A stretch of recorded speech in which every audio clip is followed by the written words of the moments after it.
Graças a Deus, irmãos? Amém. Glória a Deus. Irmãos, eu fico muito feliz com mais uma oportunidade de fazer o que eu mais amo fazer.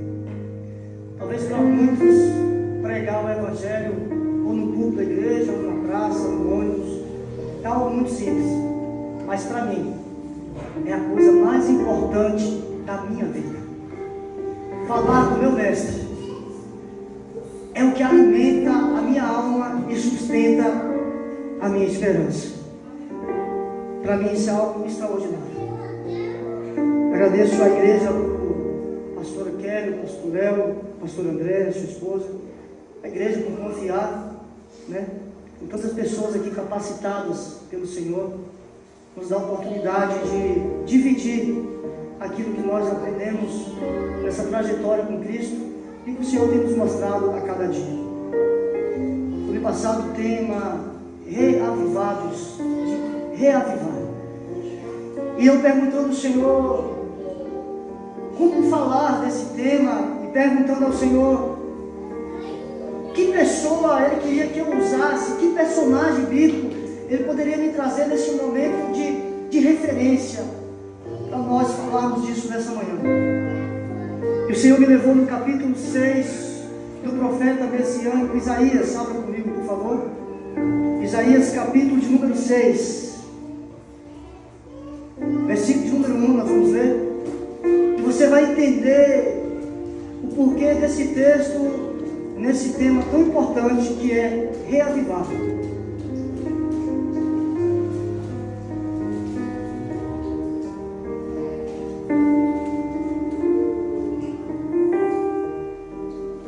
Quem encontrou, diz amém?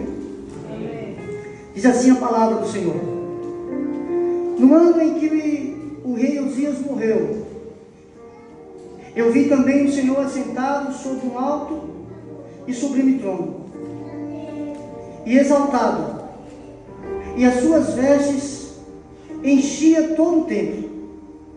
Acima dele, ou ao redor dele, situavam-se serafins que cantavam, e esses tinham 6 asas.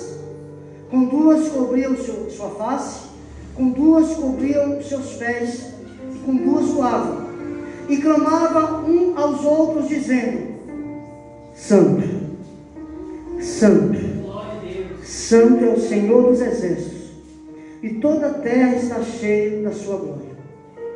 E os umbrais da porta se moviam, e a voz dos que clamavam enchia a casa de fumaça ou de glória. E então disse eu: ai de mim, porque estou arruinado, porque sou um homem de lábios impuros e habito no meio de um povo de impuros lábios. E agora os meus olhos contemplam e têm visto o Senhor, o Rei, o Senhor dos exércitos. Então voou um dos serafins em minha direção, e tendo uma brasa viva em sua mão, a qual ele tinha tirado do altar com uma tenaz, ele colocou sobre a minha boca e disse: veja, isto tocou os teus lábios, e tua iniquidade é removida, e o teu pecado é purificado. Também eu ouvi a voz do Senhor dizendo: quem irei enviar? Quem irá por nós? Então disse eu: estou aqui, envia-me a mim. Amém. Glória a Deus. A palavra reavivar significa renovar, despertar, restaurar a vida espiritual que pode ter enfraquecido ou se apagado. Ninguém nesse cenário me parece tão pronto para ser exemplo para mim do que Isaías. A Bíblia diz que no ano que morre o seu parente, o seu tio, ele vai ao templo cultuar, sozinho, porque tinha livre acesso por ser profeta, por fazer parte do chamado de Deus. O ano citado não era um ano de estar cultuando, porque se cultuava algumas vezes só no ano. Mas talvez ele resolveu, eu e você, talvez um dia abrir a porta da igreja sozinho e orar. Porque o cenário dele era sombrio, era triste. Havia morrido alguém muito importante em Judá. Além de ser importante, era alguém político, alguém temente a Deus. Tinha uma força militar muito grande em Judá. E toda vez que um grande líder morre, a sociedade sente o peso da sua partida. Mas ainda mais quem está próximo, quem é parente, quem conviveu, quem estava sempre ao lado, falando, talvez orientando espiritualmente o que fazer. E indo, desta vez, de forma diferente, ele consegue viver algo que ele jamais tinha vivido. E nessa manhã Deus trouxe ao meu coração que, para ser reavivado, eu preciso estar no culto. Porque é isso que me parece com Isaías. Foi preciso ir cultuar, talvez sozinho. Talvez não tinha força para cantar, talvez não tinha força para orar, talvez não tinha força para passar para Deus a necessidade do povo judeu. Mas talvez foi chorado naquele dia, e no culto prestado em lágrimas, e talvez em silêncio, o Senhor manifesta a sua glória naquele lugar. Talvez hoje você entrou aqui como Isaías, precisando ser renovado, acendido outra vez, transformado, restaurado, mas não tem forças. Eu quero te dizer, você está no lugar certo e na hora certa. Porque é nesse lugar, no dia chamado hoje, que veremos manifestar a glória de Deus através da sua palavra. E a Bíblia diz que ele é arrebatado em sentido, não em espírito, como foi João na ilha de Pátmos. A sua mente é tomada cativa ao trono da graça. E naquele culto a presença de Deus se estabelece na sua vida. E quando ele vê a presença de Deus, a glória de Deus, o manifestado poder de Deus, a Bíblia diz que ele fica assustado, apavorado, assombrado, espantado. Porque a primeira coisa que eu tenho que entender do culto é que não pode faltar a presença de Deus. Esse é o primeiro ponto que eu quero tratar com você nessa manhã.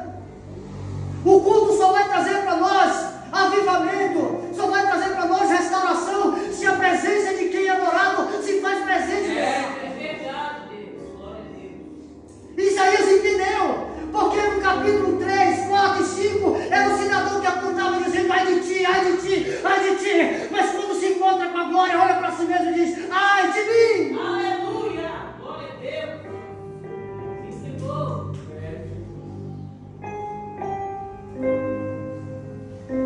A primeira coisa que eu tenho que entender é que para ser restaurado, renovado, aquele que manifesta a glória da renovação, a glória do restaurar, a glória do reavivar, a glória de pôr de pé outra vez, tem que estar presente.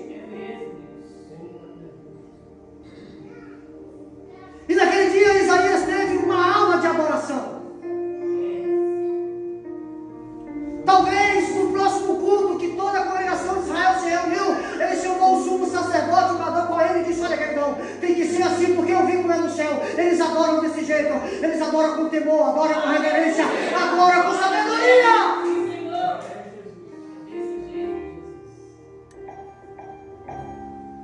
E a Bíblia diz que quando ele vê a glória de Deus, porque outra coisa que não pode faltar no culto, pastor Kelly, muitas vezes Deus está presente, mas não manifesta a sua glória. Muitas vezes Deus está presente, muitas vezes não. Todas as vezes Ele está presente, porque a Bíblia diz que Ele é onipotente, porque Ele é imbatível. A Bíblia diz que Ele é onisciente, porque Ele é conhecedor de toda a ciência. E a Bíblia diz que Ele é onipresente, porque Ele está em todos os... Não tem um Deus aqui e outro no Japão.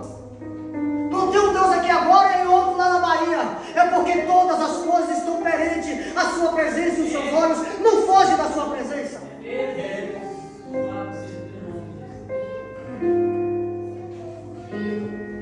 E quando ele vê a glória de Deus, porque a primeira coisa é a presença, a segunda coisa é a glória. E quando ele vê a glória de Deus, quando ele presencia a glória de Deus, ele começa a cultuar de verdade.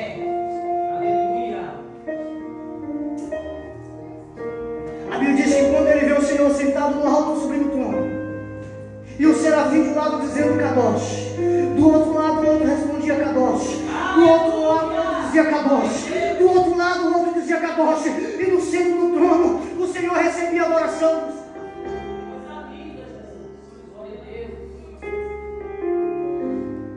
Tem a primeira atitude que o crente tem que ter em um culto. Para ser reavivado, eu preciso ter a atitude de conscientização de quem sou. Não adianta adorar sem saber quem Ele é, mas também não adianta adorar sem saber quem sou. A Bíblia diz que certa vez, não me lembro o texto, eu sou ruim de guardar, mas os irmãos da Bíblia sabem que eu não vou estar mentindo, não me lembro onde está o endereço. Jesus está indo com os seus discípulos, andando, a multidão atrás, e lá vem uma mulher cananeia, dizendo: "Oh Senhor, tem misericórdia, a minha filha, oh filho de Davi, está orando, oh filho de Davi, me ajuda aí." Aí a Bíblia diz que ele para um pouco, olha para ele e fala: "Ô queridona, deixa eu te falar algo, pode os cachorros comer, posso dar as migalhas para os cachorros, sempre que eu vim para dar para aqueles que estão na mesa." E ela, conhecendo que ela, disse: "Olha Senhor, tudo bem, o Senhor está certo mesmo, o Senhor tem razão, mas os cachorrinhos também comem das migalhas que ganham a mesa dos seus senhores, e eu aceito um pouquinho que o Senhor tem para me dar, porque eu sei quem eu sou e sei quem Tu és, e eu tenho certeza que o pouquinho que o Senhor tem para me dar vai servir para restaurar a minha vida, restaurar a minha história, salvar a minha filha e libertá-la também." Eu não sei, pastora, foi quem que pregou o capítulo 6 de Isaías para a mulher do fluxo de sangue, mas eu tenho certeza absoluta que a mensagem pregada para ela foi essa. Aleluia! Porque pensa comigo, eu gosto de pensar que eu sou meio doido. A Bíblia diz que Isaías consegue contemplar de maneira espiritual, pastor André, as horas do Senhor invadindo o tempo, pastor. Agora, olha que coisa louca Deus me mostrou aqui. Se eu estiver equivocado, pelo amor de Deus, se levante e me ajude. Mas olha que coisa louca.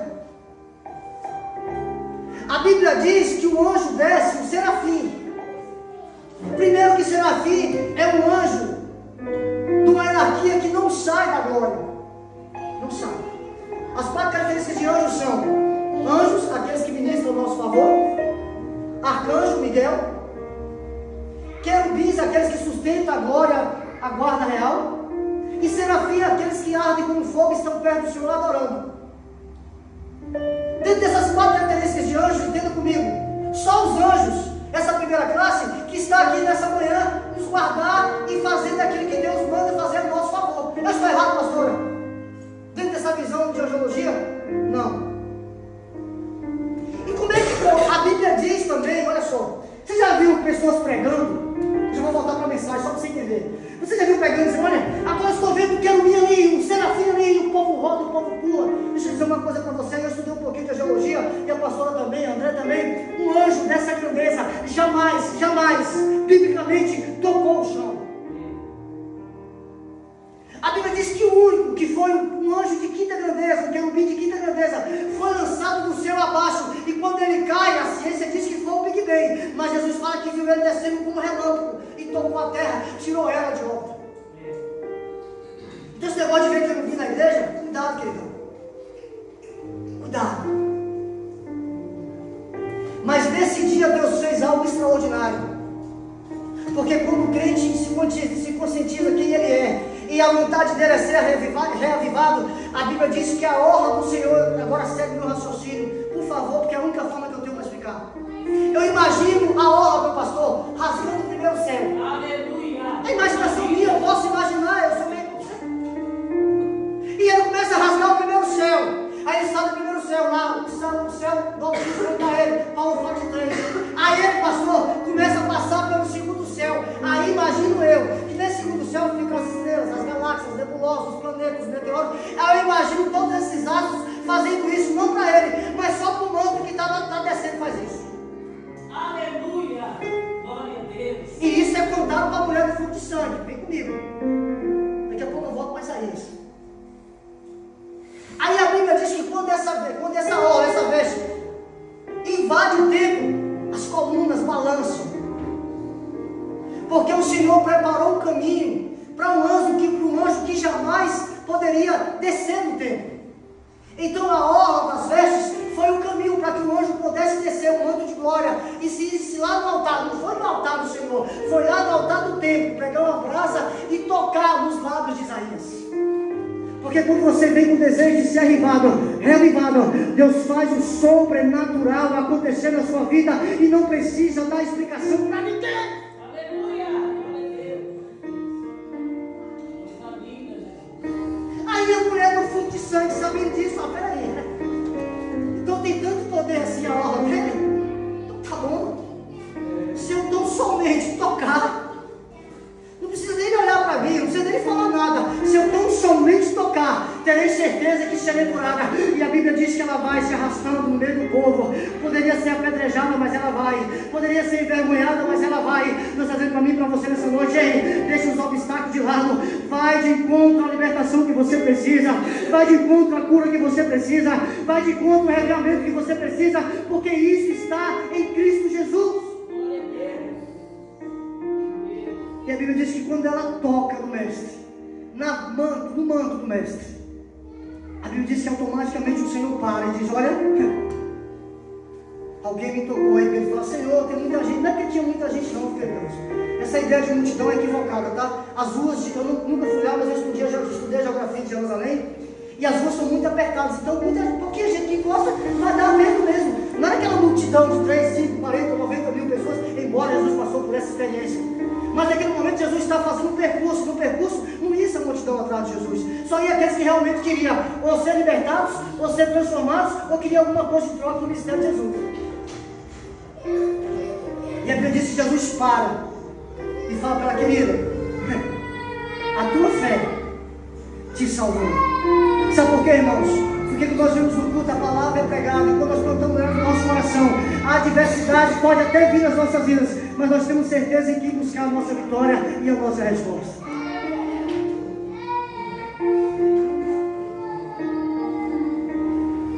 Lembre-se, no culto de avivamento, no desejo de ser reavivado, primeiro eu preciso saber que Deus tem que estar presente. Segundo, eu tenho que saber que a sua glória foi manifestada. Terceiro, eu tenho que saber quem sou eu. E quarto, e isso aqui é interessante, eu tenho que aceitar o seu tratar comigo. Porque imagina um anjo pegar uma brasa tirada do altar que ficava aceso 24 horas durante todo o tempo. Quando a brasa ia se apagando, o sacerdote ia lá, trocava para que ela não se apagasse. Imagina você, quando você queima o dedo, não dói? Imagina queimar os lábios, que é sensível. Sabe por quê, queridão? Porque nós queremos ser reavivados, precisamos aceitar o tratar de Deus. E o tratar de Deus às vezes dói mais. Essa manhã você está disposto a ser tratado por Ele? Para que depois daí você tenha a sua vida renovada e transformada como você almeja ter diante dele. Porque é isso que acontece com Isaías. Jesus tocou naquilo que mais incomodava Isaías. Eu não sei mais qual é a sua fraqueza, mas Isaías deixa bem claro que o seu pecado era um homem de lábios impuros e habitava em meio de um povo de impuros lábios. Era a sua fraqueza, e ele apresenta isso no altar. Apresenta isso nessa manhã para Deus, e você será daqui transformado pelo poder do Senhor. Eu sei que essa parte da palavra não dá para dar glória, aleluia, eu entendo isso. Mas se faz necessário. Se faz necessário. Só que para finalizar, eu quero te trazer aqui algo mais extraordinário. E E é algo mais extraordinário no texto. E eu já li a Bíblia toda, irmãos, 2 vezes. Na primeira vez eu li por ler, porque na minha matéria de bibliologia, pastor, ou fazia-se a prova, apresentava o TCC de bibliologia, ou você lia a Bíblia toda, durante 3 meses. São 14 capítulos por dia. Eu trabalhava na peixaria e eu lia na madrugada assim. Mas era só para ler. O pastor Jorge, que é o professor de bibliologia, disse: olha, Nilson, para os alunos, leia por ler. Mas em algum momento que for preciso, o Espírito Santo vai te trazer a memória que você leu. Fique tranquilo. Mas como provava que realmente no dia da prova era só falar: eu li. Eu falei: pastor, mas se a gente não lê e falar que leu, sim, mas quem está lá te acompanhando vai dizer para mim se você leu ou não leu, é você que sabe. É você que sabe, querido. E eu não encontrei até hoje, pastor. Até hoje, André. Até hoje, Bíblia. Um texto desse na Bíblia. Que nenhum homem viveu. Nenhum homem viveu o que eu vou falar agora. Nenhum homem viveu. Aqui a pastora Kelly pode ter ouvido a voz de Deus, eu sei que ouviu. Deus já falou segredos para ela. Mas o que Isaías viveu, nenhum homem viveu de Gênesis Apocalipse. Porque a Bíblia diz que quando ele chega no culto, vê a presença de Deus, vê a glória de Deus, decreta para Deus, mostra para Deus quem Ele é, expõe o seu erro, o seu pecado, aceita ser tratado por Deus, a Bíblia diz que algo extraordinário acontece. A Bíblia diz que ele vê e escuta uma reunião secreta que aconteceu muito antes da eternidade. Glória a Deus. Porque quem está falando aqui é quem enviarei, não é Isaías. Quem está falando é o irmão da Galileia, que está na mesa sentado, é a terceira pessoa da Trindade, o Espírito Santo e o próprio Jesus. Glória a Deus. Então é possível, a partir do momento que eu vou no culto e eu vejo a presença de Deus, e eu entendo a sua glória, eu sei quem eu sou, e eu confesso o meu pecado, eu aceito ser tratado por Ele, eu consigo ver o que ninguém viu, ouvir o que ninguém ouviu. Aleluia. Isaías naquele dia ouviu uma reunião secreta do céu.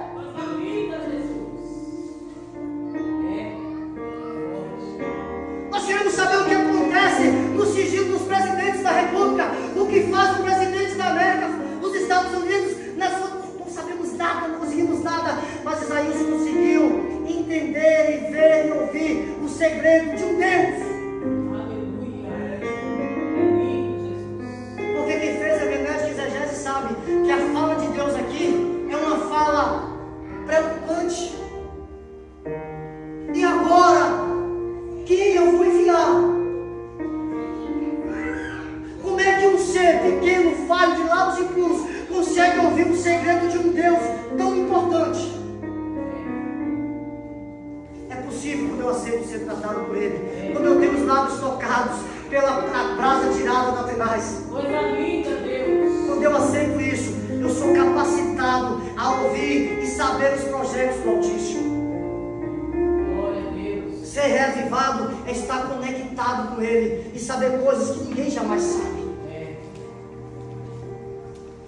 Naquele dia Isaías ouviu o que estava soando lá na eternidade. E quando uma vez a gente no seminário disse: pastor, como é que esse negócio aí de que eu enviarei, como é que é aí, como é que foi isso aí? Porque se Deus Pai, Deus Filho, Deus Espírito Santo é onisciente, como é que foi? Você tem que explicar para ele. Perdão, tem coisas que a gente não consegue explicar, a gente só imagina como é.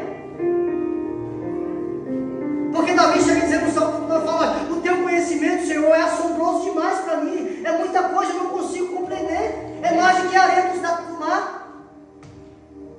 Então eu imagino que naquela mesa, não sei como é que é, mas eu sou meio atrapalhado, eu fico tentando imaginar o grandão sentado, o Espírito Santo de um lado, o Senhor do outro, ele falando: e agora, batendo na mesa, como é que vai ser, como é que não vai? O Espírito Santo falando: mas se você for criar o homem aí, você sabe que ele vai falhar, ele vai errar, isso é imaginação minha, a Bíblia não diz isso. E de repente o Senhor se levanta e fica de pé, fica tranquilo, se ele errar, envia a mim, eu estou aqui, eis-me aqui, envia-me a mim, porque eu vou lá cumprir o plano da salvação, da remissão, da igreja joia aqui da Capitão Casa.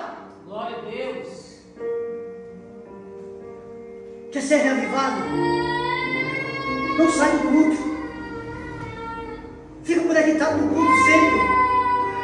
Sai daqui e continue cultuando. Sai de casa, apesar que o culto começa quando eu acordo. Fica 24 horas ligado, conectado com o Senhor. Porque você vai ser reavivado renovado, transformado, restaurado pelo poder que essa palavra tem. Que nessa manhã o Senhor nos abençoe, nos guarde e nos prepara para melhor servi-lo. Eu agradeço a minha oportunidade desde já, em nome de Jesus.